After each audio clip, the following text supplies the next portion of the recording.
is a 3 News special.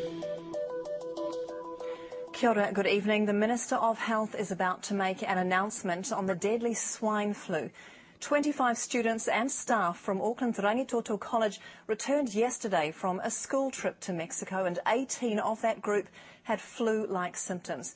Now, we understand that the Minister is about to announce that some of those students have tested positive for the swine flu that has killed at least 80 people in Mexico and left more than 1,300 ill. We're going to cross live shortly to the announcement in Wellington, but for now we're joined by our reporter Melissa Davies, who's been tracking this story for us all day. Melissa, this is potentially a very grave situation. That's right. I mean, there were 25 people in that group, but 18 of them have reported influenza-like illnesses. 4 of them have been described as relatively severe with respiratory problems, and then 14 of the others have some minor flu-like symptoms. So let's talk about the international gravity of this situation. There have been reported cases in New York, California, Kansas and even in London, and it's certainly getting some international attention also. That's right. Well, the New Zealand situation even has made it to CNN's website, and it's the top story there. It says, worldwide swine flu, New Zealand staff and students. We've also had the Australian networks calling us all day wondering what we had in the way of interviews here. So there is a lot of attention worldwide and a lot of attention now on New Zealand. Let's get some real background on the story and take a look at the package that we've put together on the background of this terrible disease. These are the scenes in Mexico City that have the World Health Organization warning of a potential global swine flu pandemic. The army is handing out face masks. Schools are closed and all public events have been cancelled for 10 days in the city of 20 million people. Around 80 people are believed to have died in Mexico. It's prompted the World Health Organization to call an emergency meeting. It is very important that all regions of the World Health Organizations work with our countries to heighten surveillance so that we know exactly whether this new disease is causing, infection in human beings in countries other than the US and Mexico. But the outbreak is not contained to Mexico. There are now 11 confirmed cases in the United States and 10 other cases are being investigated. It's reached California, Texas, Kansas and New York. It's stretched as far as London, where a member of a British Airways cabin crew has been taken to hospital, suffering from flu-like symptoms after becoming ill on a flight from Mexico City to Heathrow. In Japan, thermographic imaging equipment has been set up at airports to pick up passengers with unusually high temperatures. France has a crisis centre in operation to monitor the situation. The swine influenza is thought to have originated in pigs, which is susceptible to human flu, avian flu and their own swine flu. All 3 forms can mutate with each other, swapping genes. The swine flu strain now circulating appears to have elements from all 3. Symptoms of influenza include a fever, body aches, cough, nasal congestion and sometimes diarrhoea and vomiting. Yes, it all sounds very frightening indeed. Well, let's go back to Melissa now.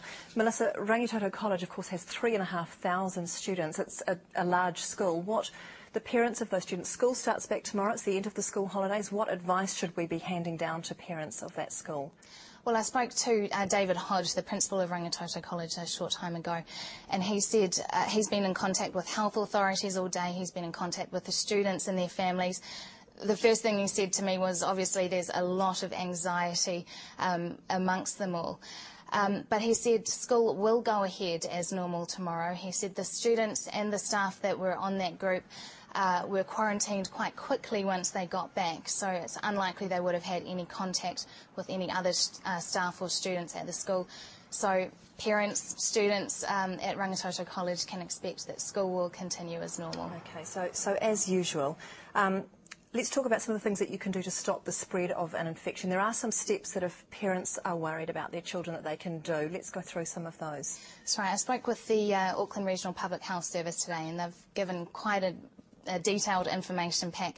They say the best things people can do to stop the spread of influenza are to stay home and just stay away from others if you're feeling sick. Cover your coughs and sneezes with a tissue, put used tissues into a rubbish bin. Avoid spreading germs by touching your eyes, your nose, your mouth. Wash and dry your hands frequently. It's just those general hygiene procedures that people need to be quite rigorous about. Okay, well that is good advice indeed. Well, Minister of Health Tony Ryall has just finished a media conference in Wellington and he joins us now. Minister, how seriously is the government taking this outbreak?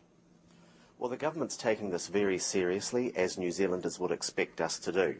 We've been advised by the Ministry of Health that these 10 students have tested positive for influenza A, and the swine flu is a subset of influenza A. So there's no guarantee that they do have the swine flu, but the Ministry of Health officials advise me that they consider it highly likely that they do. We will have confirmation in the next few days as the swabs are sent to Melbourne for further analysis. So, Minister, what's being done to contain the spread of this possible swine flu? Tell me, is medication available for these people? Yeah. These students are isolated at home, and the regional public health in Auckland is working with those families. They're being supplied with Tamiflu. The national Tamiflu stocks have been released to enable this to happen.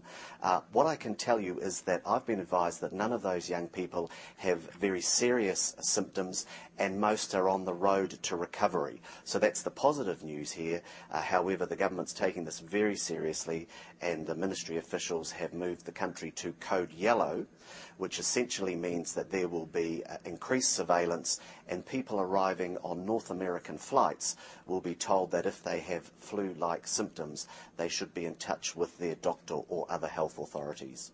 Okay, because of course NZ1, that was the plane that these people came in on yesterday from Los Angeles at 5 o'clock yesterday morning. What is the advice for those people that perhaps worrying tonight, watching this and worrying that they perhaps might have contracted this? Oh, look, this is a very worrying time for those patients and passengers, and very worrying for the families of the kids who've returned. Look, the thing that the government and the health authorities are saying that is if anybody has flu-like symptoms who was on that flight or has recently returned from Mexico, then they should be in touch with their GP or other health authorities.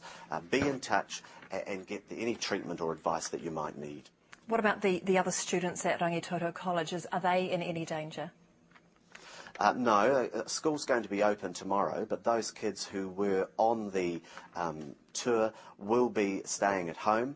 We've received some information very late this evening that some other kids are developing symptoms. That's being dealt with by the regional public health people in Auckland, who've been doing a very good job of providing help and information to the families affected. Minister, I can actually tell you that we have recently, in the last few moments, received a phone call from a parent concerned that at least one of the students who returned from Mexico went and played interclub soccer yesterday. Are you confident that that quarantine will work to contain the flu in this sort of instance? Look, I can tell you that this sort of contact tracing, as they call it, is underway, and we'll be doing our level best to make sure that we're in touch with everybody who may be at risk from this. But let me assure you, the information that we've received is that those kids are on the road to recovery, but we do have to be vigilant, and that's why additional precautions are being taken.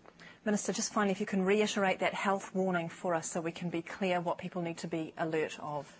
Well, the message from the health authorities is anybody on NZ1, the flight that came in from Los Angeles yesterday at 5 o'clock, and anyone who's been recently to Mexico who has any flu-like symptoms, please be in touch with your GP, with your nurse, or any other health authorities to have those symptoms checked and to get the treatment that you need. That's the best thing you could do.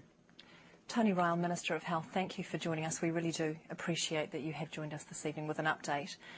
Well, just a reminder, we will have the Minister of Health live again on Sunrise tomorrow morning with any updates on this developing story, and we will also cross live to Rangitoto College. But that concludes our 3 News special for this evening. From the newsroom, good night.